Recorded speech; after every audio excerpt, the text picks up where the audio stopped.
Hey, what's up everybody? My name is Nas and welcome back to my channel where we talk about all things related to money, business, and personal finance. This is my second ever YouTube video as I'm just starting out on this personal finance knowledge sharing journey on YouTube. And if you appreciate and like this sort of content, please do me a favor, hit that like button, subscribe to my channel if you want to see more future videos, and hit that notification bell so you get notified when I do post new videos every Tuesdays and Thursdays. Now with that said, let's get started.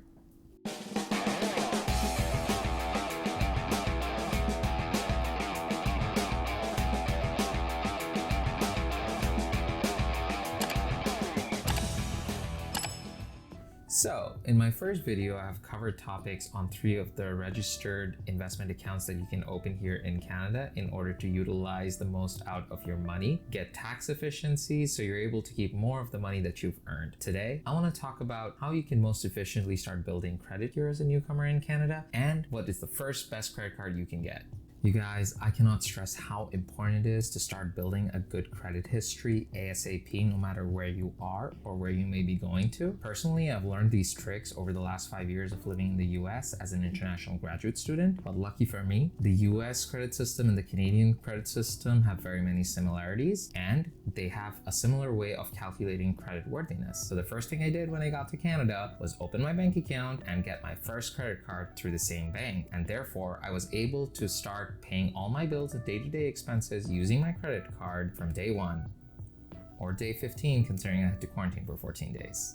Please understand though, I've been using my credit card as if it was my debit card. So I made sure all the bills I paid on my credit card, I would have otherwise be paying on my debit card. And I made sure to pay all my bills off in the entire amount at the end of every month on every single credit card. Therefore, it helped me boost my credit score really quickly, up to the point where I have now in 9 months a credit score of 733. Guys, I don't know if you understand this, but that has built up really fast considering I had 0 credit history moving here to Canada back in November 2020. So if y'all want to learn how I built up my credit as fast as I did, if you're someone new coming to Canada or someone just starting out on their credit journey, please watch through till the end of this video as I explain how I managed to do this. So before we get into the details, let's start with the basics. What is a credit score, right? So a credit score is a number that's generally between 300 and 900, and the higher that number, the higher your credit worthiness. And this is typically managed by 2 major credit reporting bureaus, that being Equifax Canada and TransUnion Canada.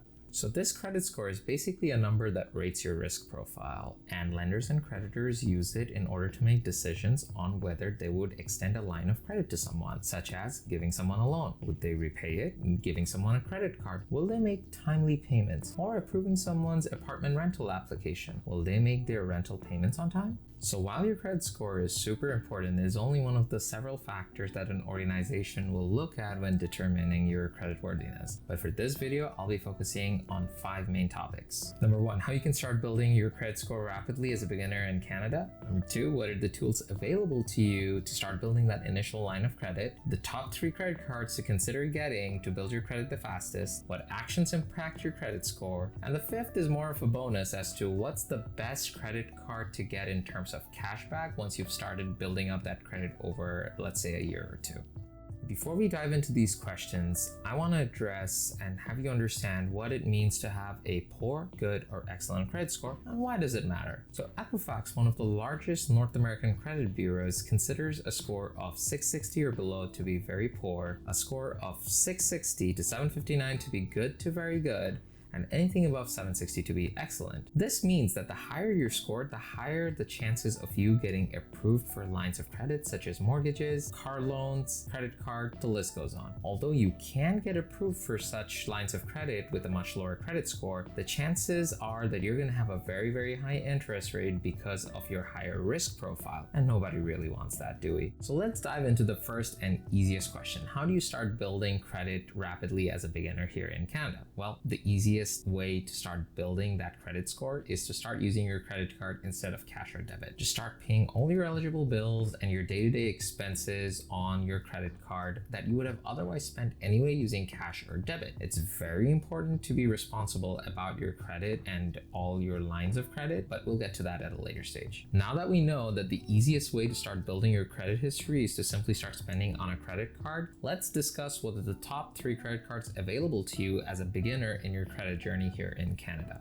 The top 3 cards I'm going to list here are simply my own opinion of what I think the best cards are in terms of maximizing the benefits you get from each of them, what are the pros and cons of each, and how do you apply for them. So let's get started. So the first credit card on this list of mine is none other than the Home Trust Secured Visa Card. This is a secured credit card, which means that you would have to deposit anywhere between $500 to $10,000 with the creditor, in exchange for which they would extend a line of credit for the deposited amount. This is a great way to start building your credit initially, and as you keep using that card responsibly for a year or 2, you can start applying for other unsecured credit cards with greater benefits. This credit card has 0 annual fees, which makes it a great candidate to be held long term, which is actually a very important metric when it comes to measuring your credit score. Next on the list, we have the BMO Cashback MasterCard, which is provided by the Bank of Montreal, which is one of the big 5 banks here in Canada. They actually have a program called the Newcomers to Canada program, which is designed for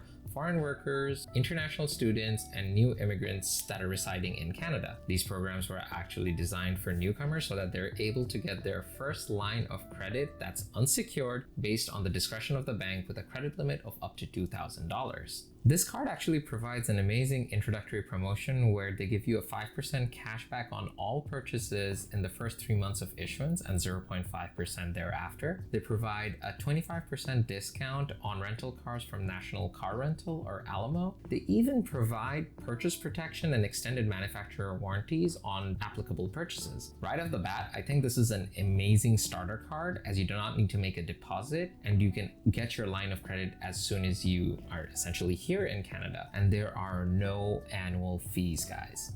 So number 3 on this list is the RBC Rewards Plus Visa card. This is personally the card that I went for because they were just providing me a great introductory package since I was also banking with them. This also has no annual fees, and much like the BMO Cashback MasterCard, provides a Newcomers to Canada program where they extend a $2,000 line of credit to newcomers in Canada based on the bank's discretion. It has no annual fees, as I mentioned. This is a great card that introduces you to RBC's Rewards Plus program, where you can collect points for travel, gift cards, and many other merchandise. In hindsight, it may have been better for me to go and get the BMO Cashback MasterCard, but I had difficulties setting up my account with them prior to arriving in Canada as a newcomer, and RBC really helped streamline the process of opening my accounts and doing everything for me prior to my arrival. So it was just my bias on going with them as they made my life much easier. Now that we have a good understanding on what a credit score is, why it's important, and what are some of the best options you have available to you for starter credit cards to help you get started on this credit journey of yours, let's talk about what are some of the things that impact your credit score and how you can actively monitor your credit score to see what's working for you and what isn't. There are certain companies that provide credit monitoring services on a personal level, and those are Credit Karma and Borrowell. Please do sign up for these free services that Credit Karma and Borrowell provide so that you're able to actively manage what's working for you and what isn't in terms of improving your credit score. These scores are typically updated on a weekly basis, so keep monitoring those as they're not going to have any deprecating effects on your credit score just because you're checking them often. Now let's get to the things that impact your credit score the most. Credit bureaus decide upon your credit scores based on a multitude of factors, but I'm going to discuss 3 of the most important ones in my opinion. That being number 1, your credit history, number 2, your credit utilization rate, and number 3, timely payments. So let's talk about number 1, credit history. This is a very important metric, as I mentioned earlier in this video, when it comes to calculating your credit score.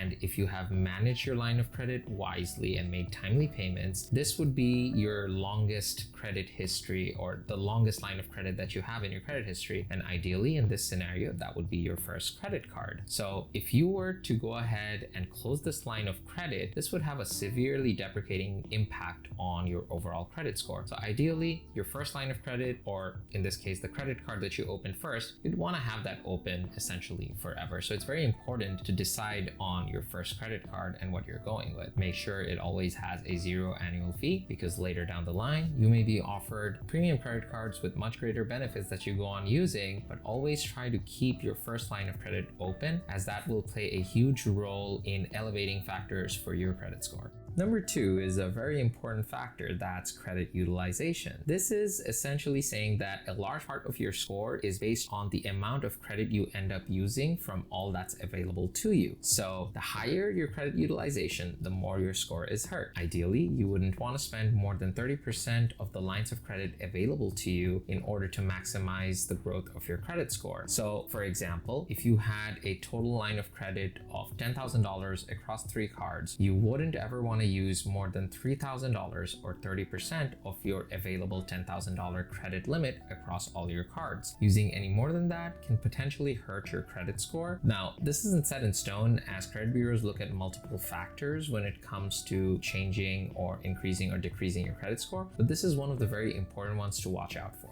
Number 3, that's making timely payments. This is potentially the most important factor when it comes to determining your creditworthiness. Always make sure to make your payments in a timely manner and try to pay off your entire credit in one go at the end of the month if you can potentially do so. That will save you from incurring massive interest charges, and this can have a very positive impact on your credit score in the long run. Now, if you do miss a payment due to unavoidable circumstances, life happens. Everyone's financial situation can be different, but in the case that happens, it's not the end of the world. Please try and talk to your credit company and to set up a payment plan that works out in the benefit of both the company and yourself, so that it stops hurting your credit score in the future. Now that you have a good idea on what you need to get started on your journey on building that ravishing credit score, I want to give you a bonus and let you know of the best cashback credit card in my opinion, and that is none other than the Tangerine Money Back credit card. You see, you do need a score of 740 plus in order to be approved for this credit card, but with its max cashback of 2% on categories that you decide upon, ranging from groceries to gas to dining out to traveling, etc., this credit card has become one of the most popular cashback credit cards in Canada, and some of its benefits include no annual fees, unlimited cashback. Your cashback is paid on a monthly basis instead of an annual basis. The 2% cashback is on categories that you can select from, and 0.5% cashback on everything else. For me, this credit card is a no-brainer. It has no annual fees. It provides great benefits. It's a credit card that I can hold on to forever. So while these cards are absolutely incredible to get and free to keep, the goal should be to open these lines of credit as soon as you can in a way that best suits your lifestyle. Spend all your day-to-day expenses on these cards, pay them off in full, and reap the benefits of earning cash back along the way while building your credit score. A lot of these cards will also have introductory benefits such as double the cashback, and that just provides more incentive to sign up for them as soon as you can. You see, the purpose of all these starter cards are to help set a strong foundation for you to be eligible for premium elite credit cards in the future, such as the American Express Platinum card or the BMO World Elite card, which have benefits and perks that you can't even imagine free cards ever having. And that's all there is to it, you guys. Just be responsible with your line of credit, be smart with how you spend your money, and show some self-restraint. With that said, everyone, if you've made it this far into the video, please do consider smashing that like button and subscribing to my channel, as it would really help keep me motivated in building these videos that provide value to my audience. And I've left links in the description down below regarding all the credit cards and how to apply for them, including the credit monitoring systems available to you that I've talked about in this video. Now, please note, these are not affiliate links and they're not sponsored links. They're simply there to provide convenience to my audience. If you appreciate honest content like this, please consider subscribing if you haven't done so already. I post videos every Tuesdays and Thursdays, everything regarding money, business, and personal finance. With that said, everyone, until next time.